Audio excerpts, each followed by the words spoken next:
Telugu Desam party అభ్యర్థిగా వెంకటరమణ గారు,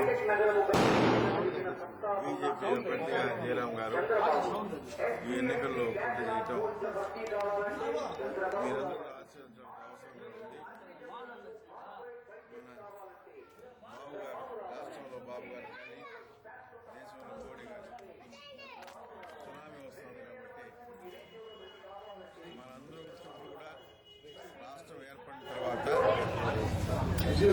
ఒక విజయంలో నాయకుడు అభివృద్ధి రెండు కూడా తీసుకున్న నాయకుడు ఒక చంద్రబాబు కాబట్టి రాష్ట్ర ప్రజానికి చంద్రబాబు గారిని ముఖ్యమంత్రి చేయాలని, మోడీని ప్రధానమంత్రి చేయాలని దృఢ సంకల్పంతో మంచి మెజార్టీ ఈరోజు గెలిపించడం జరుగుతుంది.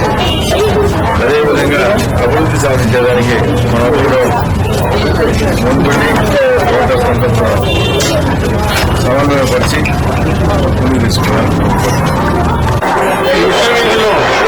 భారతీయ జనతా పార్టీ కార్యాలయాన్ని ఏర్పాటు చేసినటువంటి కార్యకర్త శేఖర్ గారికి చాలా అభినందనీయం.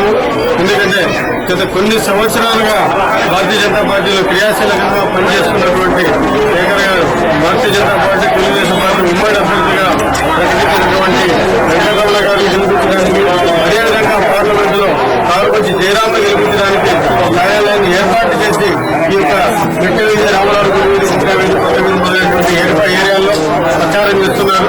చాలా ఆనందకరమైనటువంటి విషయం. విజయస్ఫూర్తితో వీధి పార్టీ కార్యాలయాలు ఏర్పాటు చేస్తున్నటువంటి పార్టీ కార్యకర్తలందరూ ప్రశ్నించి కృషి చేసి ఈ యొక్క భారతీయ జనతా పార్టీని, అదేవిధంగా రాష్ట్రంలో తెలుగుదేశం పార్టీని అత్యధిక గెలిపించాలని సందర్భంగా కోరుకుంటున్నాను.